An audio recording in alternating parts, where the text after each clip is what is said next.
Assalamualaikum warahmatullahi wabarakatuh. Bertemu lagi dengan Ibu Maitri Utami di Mapel Sejarah. Masih di bab 1, yaitu memasuki jejak peradaban awal di Indonesia, tetapi dengan subtema perkembangan teknologi pada zaman praaksara.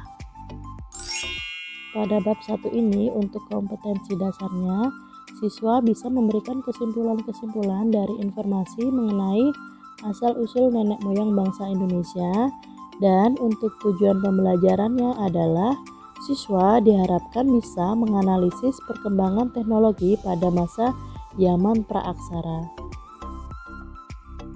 Masyarakat praaksara belum mengenal tulisan, tetapi telah mengembangkan kebudayaan dan teknologi walaupun dalam bentuk sederhana.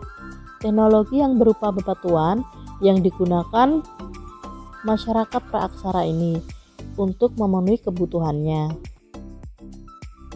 Yang pertama adalah pembagian zaman praaksara berdasarkan hasil kebudayaan. Itu dibagi menjadi 2 zaman. Yang pertama adalah zaman batu dan yang kedua adalah zaman logam. Untuk zaman batu itu terbagi menjadi 4 zaman. Yang pertama adalah zaman batu tua atau yang disebut Paleolitikum. Yang kedua adalah zaman batu madya atau yang disebut Mesolitikum. Dan yang ketiga adalah zaman batu muda atau yang disebut Neolitikum. Yang terakhir adalah zaman batu besar atau yang disebut Megalitikum.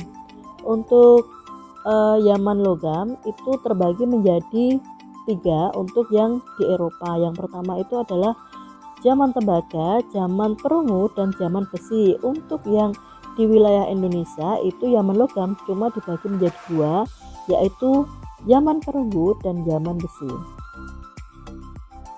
Yang akan kita bahas untuk nomor 2 adalah kebudayaan batu dan tulang.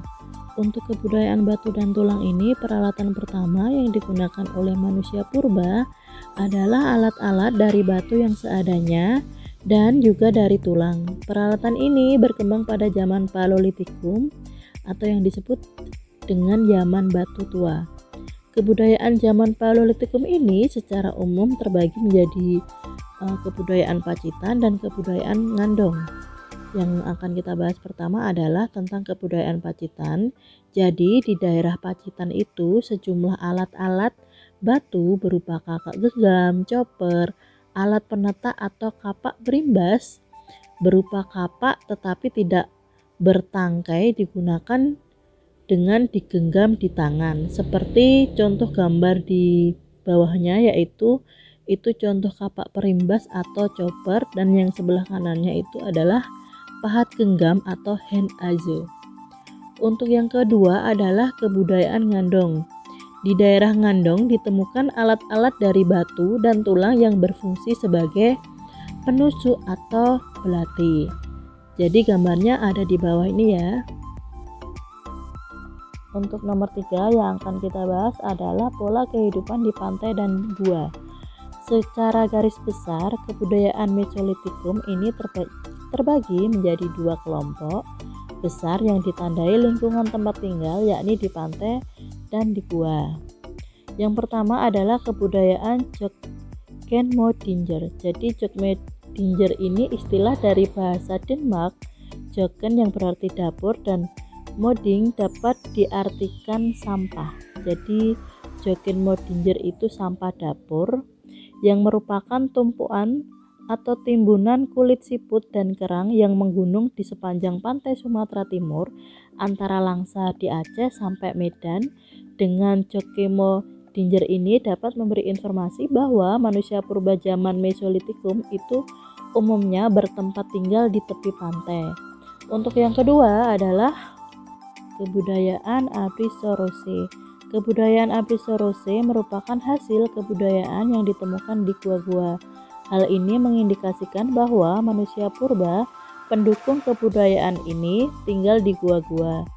Kebudayaan ini pertama kali dilakukan peneliti oleh von Stein Cavendish di Gua Lawa dekat Sampung, Ponorogo. Penelitian dilakukan pada tahun 1928 sampai 1931. Beberapa hasil teknologi bebatuan yang ditemukan misalnya ujung panah, flake, batu penggilingan, juga ditemukan alat-alat dari tulang dan tanduk rusa. Kebudayaan Abris Sorose ini banyak ditemukan misalnya di Besuki Bojonegoro, juga di daerah Sulawesi Selatan seperti Lamoncong. Yang akan kita bahas untuk nomor 4 adalah mengenal api. Bagi manusia purba, proses penemuan api merupakan bentuk inovasi yang sangat penting. Penemuan api kira-kira terjadi pada 400 tahun yang lalu. Penemuan pada periode manusia Homo erectus ini, api digunakan untuk menghangatkan diri dari cuaca dingin. Penemuan api juga memperkenalkan manusia purba pada teknologi memasak makanan dengan cara membakar. Manusia juga menggunakan api sebagai senjata menghalau binatang buas untuk menyerangnya. Api dapat juga dijadikan sumber penerangan.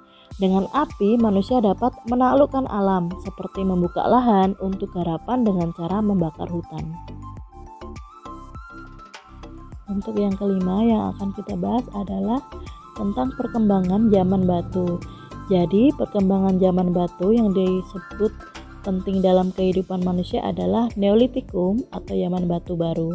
Pada masa Neolitikum juga dapat dikatakan sebagai zaman batu muda, karena pada zaman ini telah terjadi revolusi kebudayaan di mana terjadi perubahan pola hidup manusia. Zaman Neolitikum ini secara garis besar terbagi menjadi 2 tahap perkembangan. Yang pertama adalah perkembangan kebudayaan kapak persegi. Nama kapak persegi berasal dari penyebutan oleh von Geldem yang dikaitkan dengan bentuk alat tersebut. Kapak persegi ini memiliki bentuk persegi panjang dan yang berbentuk trapesium juga. Jadi gambarnya ada di bawahnya itu. Untuk yang kedua adalah kebudayaan kapak lonjong. Nama kapak lonjong disesuaikan dengan bentuk penampung alat ini yang berbentuk lonjong. Bentuk keseluruhan alat ini lonjong seperti bulat telur. Pada ujung yang runcing ditempatkan tangkai dan pada ujung yang lain diasah sehingga tajam. Jadi gambarnya seperti di bawah ini ya. Untuk yang keenam yang akan kita bahas adalah tentang perkembangan zaman logam. Jadi mengakhiri masa Neolitikum ini atau zaman batu, maka dimulailah zaman logam sebagai bentuk masa perundagian. Di Kepulauan Indonesia hanya mengalami 2 zaman logam, yaitu zaman perunggu dan zaman besi. Untuk zaman perunggu ini contohnya ada Nekara, Moko. Untuk yang kedua adalah zaman besi, yaitu zaman besi ini merupakan zaman terakhir dari zaman praaksara. Pada zaman besi ini terdapat alat-alat yang ditemukan seperti mata kapak bertungkai kayu, mata pisau, mata sabit, mata padang, dan cangkul. Untuk yang akan kita bahas adalah selanjutnya tentang konsep ruang dan pola hunian, atau untuk sekarang ini disebut arsitektur. Bentuk arsitektur pada masa praaksara dapat dilihat dari tempat hunian manusia pada saat itu. Dari pola mata pencaharian, manusia yang sudah mengenal berburu dan melakukan pertanian sederhana dengan ladang berpindah memungkinkan adanya pola pemukiman yang telah menetap. Gambar-gambar dinding gua tidak hanya mencerminkan kehidupan sehari-hari, tetapi juga kehidupan spiritual. Cap-cap tangan dan lukisan di gua yang banyak ditemukan di Papua, Maluku, dan Sulawesi Selatan. Gambar ada seperti di bawahnya ya.